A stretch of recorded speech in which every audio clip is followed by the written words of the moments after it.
Hello everyone, আমি তনু আর তোমরা দেখছো তনুর রান্নাঘর। আজকে আমি রান্না করেছি ডিমের একটা রেসিপি। ডিমের ঝোল তো আমরা রোজ খেয়ে থাকি, তার থেকে একটু অন্য স্বাদের ডিম কষা আমি রান্না করেছি। এটা তোমরা যেমন রুটির সাথেও খেতে পারো, তেমনি ফ্রায়েড রাইস, পোলাও এগুলোর সঙ্গেও এটা কিন্তু ভীষণ ভালো যায়। তো চলো রান্নাটা আমি শুরু করে দিই। এখানে দেখো আমি ডিমটা সেদ্ধ করে নিয়েছি। ডিম সেদ্ধটা তোমাদের সঙ্গে আর শেয়ার করলাম না, ডিম সেদ্ধ তো আমরা সবাই করতে পারি। তো দেখো আমি এখানে 6টা ডিম নিয়েছি। আর এবারে আমি ডিমের মধ্যে দিয়ে দিচ্ছি অল্প একটু নুন, আর দিয়ে দিচ্ছি একটু কাশ্মীরি লঙ্কার গুঁড়ো, আর দেব হলুদের গুঁড়ো। এই 3টে জিনিস দিয়ে ডিমটা আমি ভালোভাবে একটু মাখিয়ে নেব। দেখো হাতের সাহায্যে আমি ডিমগুলো ভালোভাবে নুন হলুদ মাখিয়ে নিচ্ছি। আর আমি এটা সাদা তেলে রান্না করছি, তোমরা সাদা কিংবা সর্ষের যে কোনো তেলে রান্না করতে পারো। তো দেখো আমার তেলটা গরম হয়ে গেছে, এবারে ডিমগুলো আমি তেলের মধ্যে ছেড়ে দিচ্ছি। আর এখানে হালকা একটু খুন্তির সাহায্যে ডিমগুলো আমি নেড়ে নিলাম। আর ডিমগুলো কিন্তু আমি লাল লাল করে ভেজে নেব। এই দেখো এখানে আমার ডিমগুলো লাল লাল করে ভাজা হয়ে গেছে।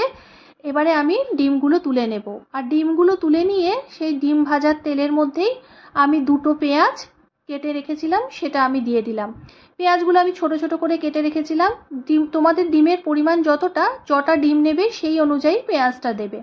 পেঁয়াজটা অল্প একটু বেশি দিতে হবে, যেহেতু এটা কষা আর শুকনো শুকনো থাকবে, এই গ্রেভিটা দিয়েই কিন্তু আমাদের খাওয়া হবে, তাই এই পেঁয়াজের পরিমাণটা একটু বেশি রাখবে। তো দেখো পেঁয়াজটা আমি লাল লাল করে ভেজে নিচ্ছি। ভালোভাবে পেঁয়াজটা আমাদের ভেজে নিতে হবে। আর পেঁয়াজ ভাজা হয়ে গেলে এবারে আমাদের আদা রসুনের পেস্ট দিয়ে দিতে হবে। আদা রসুন দিয়েও আমি ভালোভাবে পেঁয়াজের সঙ্গে আদা রসুনটাও ভালোভাবে কষিয়ে নেব, আর পেঁয়াজটাও ভালোভাবে আরেকটু ভেজে নেব। দেখো আমার আদা রসুনটা এখানে কষানো হয়ে গেছে দেখতে দেখতে। আর এবারে এর মধ্যে আমি দিয়ে দেবো একটা টমেটো, আমি পেস্ট করে নিয়েছিলাম, টমেটোটা আমি দিয়ে দিলাম।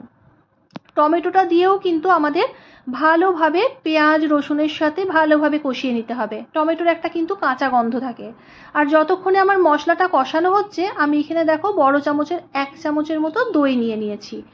আর দইয়ের মধ্যে এবারে দিয়ে দিচ্ছি, দেখো আমি 1 চামচ জিরের গুঁড়ো, আর দেবো আমি 1 চামচ ধনের গুঁড়ো, আর দেবো কাশ্মীরি লঙ্কার গুঁড়ো। কাশ্মীরি লঙ্কার গুঁড়োটা আমি রং হওয়ার জন্য দেব, যেহেতু এটা কষা ডিম, কাশ্মীরি লঙ্কার গুঁড়ো দিলে এর রংটা খুব ভালো আসে।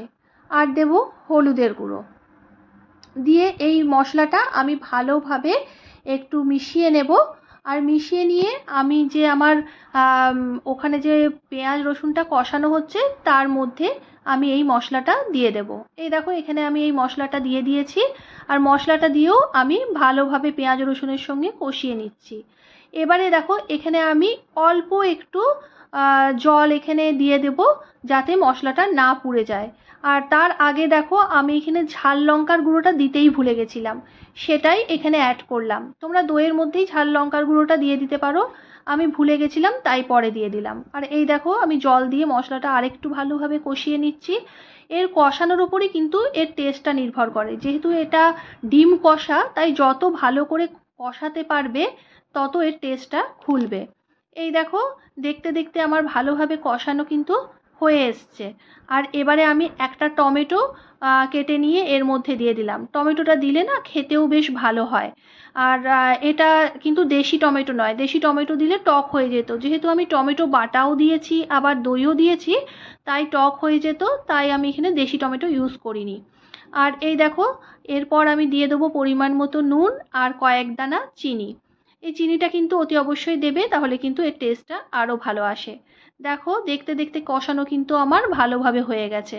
আর এবারে আমি হাফ কাপের মতো জল, যে কাপে কফি মগগুলো হয় সেই কফি মগের হাফ মগ জল এখানে আমি ইউজ করেছি। আর এখানে দেখো দেখতে দেখতে আমার ঝোলটা ফুটেও গেছে। এবারে আমি এর মধ্যে দিয়ে দেবো একটু কাসুরি মেথি। কাসুরি মেথি দিলে এর গন্ধটা কিন্তু খুব ভালো হয়। আর যারা কাসুরি মেথি পছন্দ করো না তারা এটা অ্যাভয়েড করতে পারো, তার বদলে তোমরা একটু মৌরি ভেজে গুঁড়ো করে এর মধ্যে দিতে পারো। তাহলেও কিন্তু ভীষণ ভালো গন্ধ আসে। আর দেখো আমার গ্রেভিটা ভালোভাবে ফুটে উঠেছে। এবারে আমি ডিমগুলো এর মধ্যে দিয়ে দেবো। যেহেতু আমি বেশি গ্রেভি এখানে রাখবো না, শুকনো শুকনো করব, তাই আমি একটু শুকনো করে নেবো গ্রেভিটা। তোমরা যদি গ্রেভির পরিমাণ বেশি রাখতে চাও তাহলে জলের পরিমাণ একটু বাড়িয়ে নিও, তবে এটা কিন্তু শুকনো শুকনোই বেশ ভালো লাগে। আর দেখো দেখতে দেখতে আমার রান্না একদম কমপ্লিট। আর এবারে আমি দিয়ে দেবো একটা ভাজা মশলার গুঁড়ো। আর এই ভাজা মশলাটা কিন্তু আমি বাড়িতেই করে নিয়েছি, গোটা গরম মশলা আর তার সঙ্গে একটু জয়িত্রী আর জায়ফল শুকনো খোলায় ভেজে আমি গুঁড়িয়ে নিয়েছিলাম, আর সেটাই আমি এখন দিয়ে দিলাম। এটা কিন্তু তোমরা অতি অবশ্যই দেবে, এটা দিলে এই যে ডিম কষা তার একটা দারুণ গন্ধ আসে। তো দেখো আমি নামিয়েও নিয়েছি আর প্লেটিংও করে নিয়েছি। দেখো এই যে ডিম কষার ফাইনাল লুক।